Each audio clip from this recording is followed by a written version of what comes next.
CTV News at 5 with Tony Ryma and Rick Wyman with weather.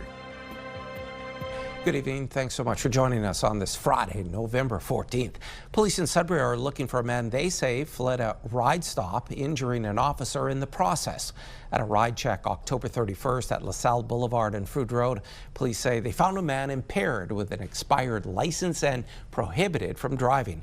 When police opened the car door to arrest the man, the driver pulled forward, striking the officer, flee the scene. Police are looking for the public's help in finding 47-year-old Devin Taylor. Well, shifting gears now, clear and cool on this Friday. Not a bad fall day out there. For more details, let's bring in CTV's Amanda Hicks, filling in for Rick Wyman.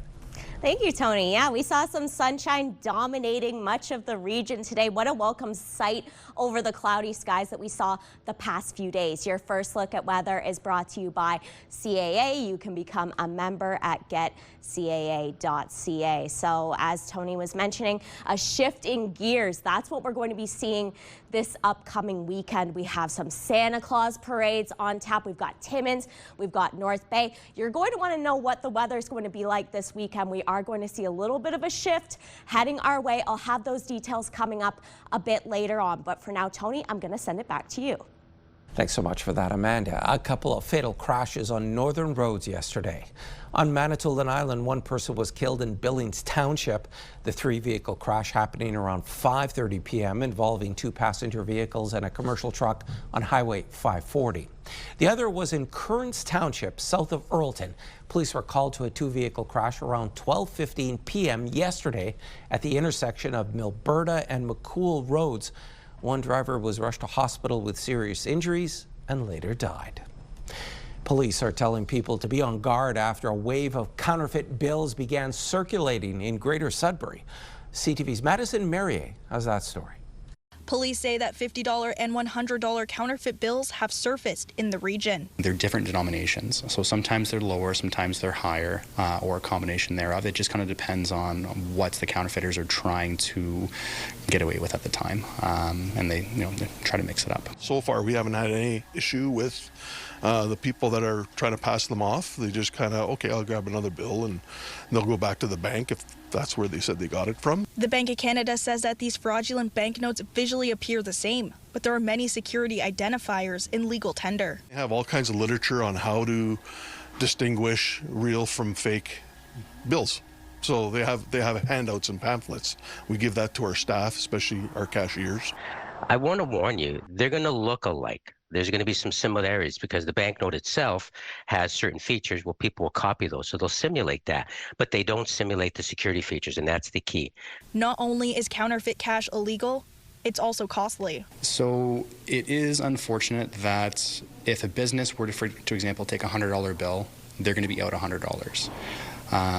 Because the bill has to be taken out of circulation as being fraudulent. Police advise inspecting a banknote to avoid accepting a counterfeit bill. However, if one is accepted, they ask that you report the incidents to police to ensure they can investigate. Madison Merrier, CTV News, Sudbury. And Cambrian College in Sudbury is suspending more programs due to its drop in enrollment of international students. But that's not expected to impact current students or faculty. CTV's Angela Gemmel reports. I just have a question about our study permit. These second-year students have stopped by the International Student Office to get some advice about their education. They're just some of the 1,400 international students enrolled at Cambrian College. Last September, last fall term, we had about 2,600, so there's been a significant drop. That decline is due to the cap implemented by the federal government in 2024, reducing the number of study permits by 35%. Another cap with a 10% reduction was included in the recent federal budget. It's news that's resulted in the board at Cambrian suspending 6 more programs after it suspended 10 last spring for the same reason. All 6 of those programs relied on international students to make make them sustainable and viable. But what happened is they have been removed from the federal government's list of programs that are eligible for postgraduate work permits. 3 of the programs impacted are graduate programs within the School of Business, Data Analytics, Marketing Management and Supply Chain Management. The others are Fitness and Health Promotions, Corporate Safety Security, and Community and Justice Services. That doesn't mean the programs are canceled forever. It just means that at this current point, we're suspending intake of new students. Students already in these programs can graduate with full credentials. The move impacts 6 faculty members, but the school is still working with the union to keep them on. Lessard says the move to reduce study permits to Canada significantly alters how Cambrian is marketing itself to potential international students. Really emphasizing that Canada has a world-class education system, a world-class college system, and it's a great place to come to be educated, even if you're not planning on moving here to live here. Despite the recent suspension of programs, Cambrian is expected to announce new additions to its course offerings. Although Lessard was tight-lipped on what those would be, he did say they were based on market research. Angela Gemmell, CTV News, Sudbury. An early morning traffic stop led to a $1 million drug bust. OPP in Fort Frances pulled over 2 women after observing what police say was unusual driving behavior Sunday morning. Police found the women were in possession of roughly $1 million in cocaine. You can read more about this story and all Northern news on our website, CTVNewsNorthernOntario.ca. Well, it's time for a quick break. Coming up on CTV News at 5, Amanda has your full weather forecast. Also ahead, we take you to the Moose Cree First Nation Child and Family Wellbeing Home for adults in Timmins.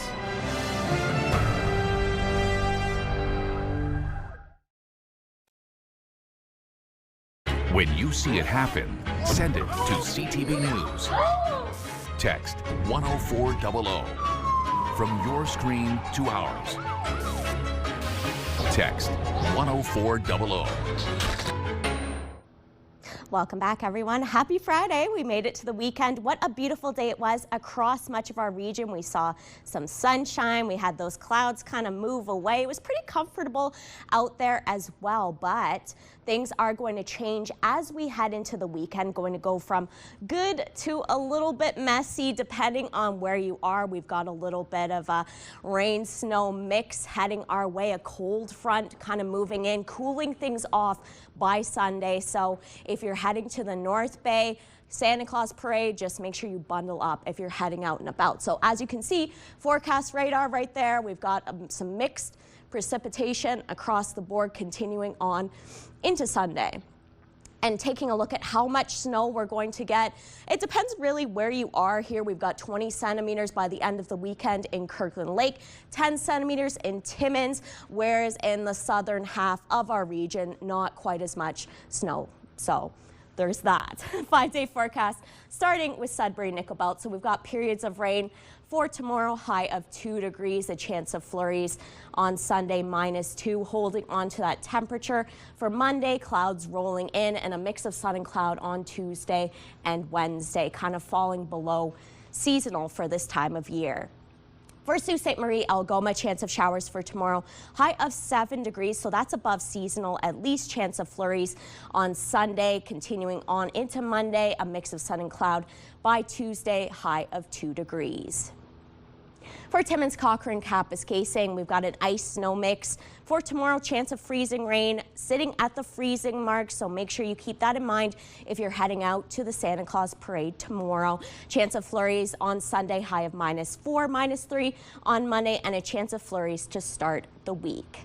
For Timiskaming Shores, Kirkland Lake, ice snow mix, similar story here. For tomorrow, high of 1 degree, -3 on Sunday, chance of flurries, and then clouds rolling in for your Monday. Finally, for North Bay, West Nipissing, chance of showers for tomorrow, high of 3, chance of flurries on Sunday, temperatures falling to -1, sitting at the freezing mark for Monday, and then by Tuesday and Wednesday, we start to see a little bit of sunshine kind of rolling in between those cloudy breaks there, sitting at 1 degree. So, Tony, we're going to see some messy conditions this weekend. That was your 5-day forecast. Back to you. Thanks so much for that. Amanda, Moose Cree First Nations Child and Family Wellbeing Program is celebrating its first anniversary with the grand opening of a new home for young adults. As CTV's Lydia Chubak tells us, the home will allow residents to get the support and training they need. Nestled on 38 acres of forest in a peaceful corner of Timmins is this estate log home.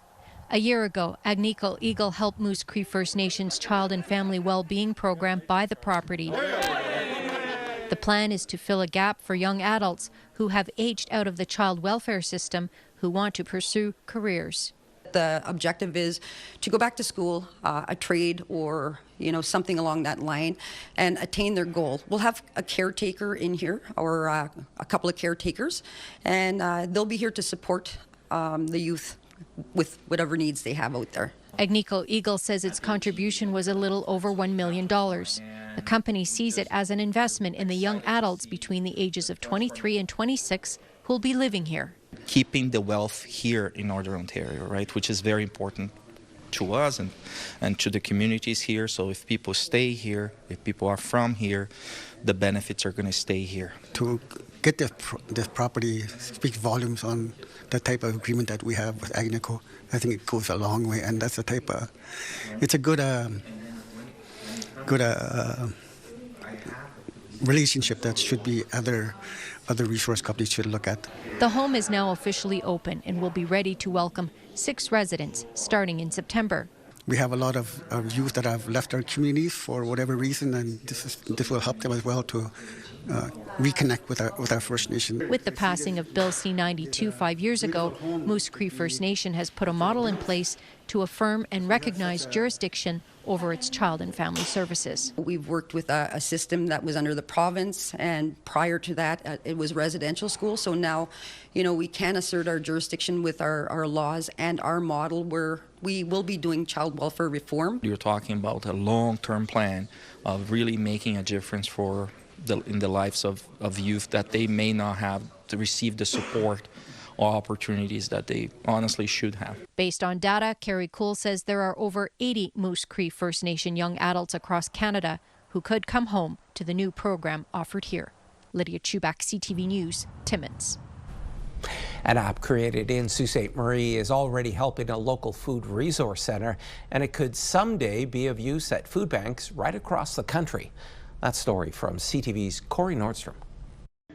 It's called the Harvest Food Hub app. For the past year, it's helped Harvest Algoma and the agencies that use it keep track of the food that comes in and out. The process is great for communication, accuracy, and takes less than 30 seconds. There's a big administrative burden by writing down how many pounds of food different organizations are taking, how many people that's serving. So with more time freed up, they're able to focus on the core operations of Harvest Algoma, which is bringing food in, getting it out to people in need as quickly as we can. Created by the Sault Ste. Marie Innovation Centre and funded by a $100,000 investment from the province, it tracks the weight of the food and which agency it goes to or comes from. So far this year, the app has recorded nearly 500,000 pounds of food rescued by Harvest Algoma and over 400,000 pounds that's gone to local food banks and community agencies. The food that we rescue goes both out to agencies that distribute it. Some of it goes into our kitchen to make the goods that we sell for a bit of a profit, and some of it goes to feed animals, and all of that's good. And I think Canadians need to know that we're doing this and need to be proud of us doing this.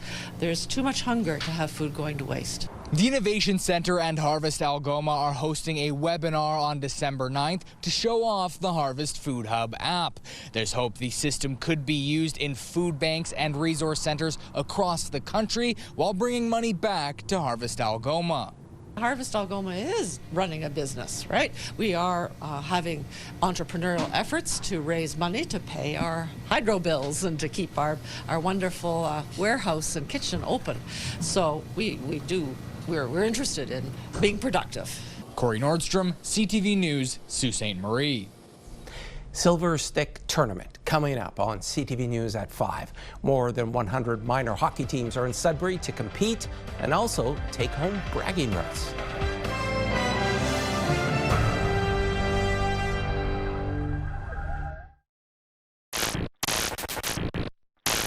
Hockey This Week is brought to you by Rastall Nut and Bolt Company.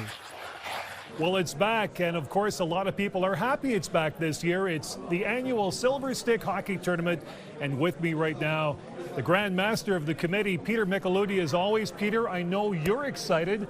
What's different this year as we continue with the tournament into day 2?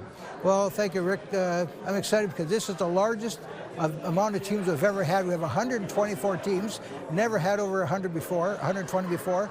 We're in 8 different ice surfaces, 293 games. It's a long, long weekend. Now, of course, this is the last chance tournament to qualify for Silver Stick. That makes it special, and I can't get over the enthusiasm this year. We're coming off the Big Nickel Hockey Tournament. Now this, and a lot of people are revved up. Well, we're going to have 15 different winning teams going to the international finals in either Port Huron, Michigan, Sarnia, Ontario, or Newmarket, Ontario, the end of January. So everybody wants to win this weekend. Okay, so in addition to the teams, an increase in teams, anything different in terms of the layout and projection at the various rinks? Well, we have Countryside Arena. We have lots of games there, Saturday, Sunday, today, Friday, Saturday, Sunday. All the rings, Chelmsford, Walden, Garrison, Coniston, Carmichael, Coppercliff, every rink is packed. And there's going to be a lot of parents. There's probably going to be about 6,000-7,000 people in town just for this tournament. And that's healthy for the economy as well. Peter, I've got to ask, Northern representation, any big teams from Northeastern Ontario that could possibly advance after this weekend? Well, we're looking at a team from Coppercliff, the U11 AA. They have a very strong team. They won a tournament in Waterloo earlier this year. Sudbury Minor U12 is strong. Coppercliff U10 is strong. It's probably those 3 teams that Sudbury have a good chance. Sault Ste. Marie always has 2 or 3 teams. North Bay has good teams. Timmins have good teams. So if they show up and get good goaltending and get some pucks going in their net their way, they should win. So this is the first of 2 big weekends because you've got A and AA, correct? That's right. AA is on this weekend, and 2 weekends from now it's AA. Okay, Peter, thanks for this. I know you're going to have a great time this weekend. Again, Hockey This Week, talking Silver Stick all weekend long. And don't forget, part 2 in just a couple of weeks as well. We're back in 7 days with more on Hockey This Week. Thanks so much for that, Rick. In the OHL, the North Bay Battalion hosted the Erie Otters last night for their annual big ticket game. The troops did not disappoint. Nolan Laird got the game winner. The battalion would also notch an empty netter. The troops beat the Erie Otters 4-2 and collected nearly $4,000 for Special Olympics in the process. Down in Windsor, the Sioux Greyhounds faced off against the Spitfires. The Hounds pushed the Western Conference leaders to overtime, where Chris Brown of the Hounds would collect the game winner for a final score of 4-3. Around the league tonight, the Greyhounds are in Kitchener to face the Rangers at 7 p.m. and the Erie Otters will take on the Sudbury Wolves at the Community Arena. Puck drop is 7:05. In the NOJHL last night, the Sudbury Cubs break the points tie for now with a 6-3 victory over the Espanola Paper Kings. Tonight, the Cubs are looking to extend that lead as they face off against the Powassan Voodoos. The Sioux Michigan Eagles are in Kirkland Lake tonight to take on the Gold Miners. Both games are at 7 o'clock. Meanwhile, the Sioux Thunderbirds play the Timmins Rock, while the Iroquois Falls Storm play host to the French River Rapids. Those 2 tilts are 7:30 starts. A small Northern Ontario maple syrup producer is celebrating a major win again this year at the Royal Winter Agricultural Fair in Toronto. 2 wet dogs of Loring, southwest of North Bay, co-owned by Ann and Hunter Wilson, are back-to-back world champions, picking up 2 awards at the fair. They won the title of World Champion Maple Syrup while also finishing first in the Canada Grade A Amber Rich Taste category. The Wilsons started while in a neighborhood group in 2011 before branching out into their own business in 2019. We're not a big producer. We do it because we enjoy it. It's not a money maker for us by any means. Yeah, and the way Hunter keeps changing and growing and adapting things, but we're not out to make large quantities because then it becomes work. And I was speaking with one of the judges at the Royal that winning back-to-back world championships has only ever happened, including us, 3 times in the history of the Royal. So we're, lightning really does strike twice. Meanwhile, other northern producers had strong showings too. Chickadee Creek Maple from Trout Creek won the Canada Grade A Golden Delicate Taste category. And Hogan's Homestead in Sault Ste. Marie picked up first prize in the Stirred Maple Sugar category and the Premier Exhibitor Trophy. Money for Special Olympics and a Christmas market. When we return, your community close-ups. You're watching First at 5.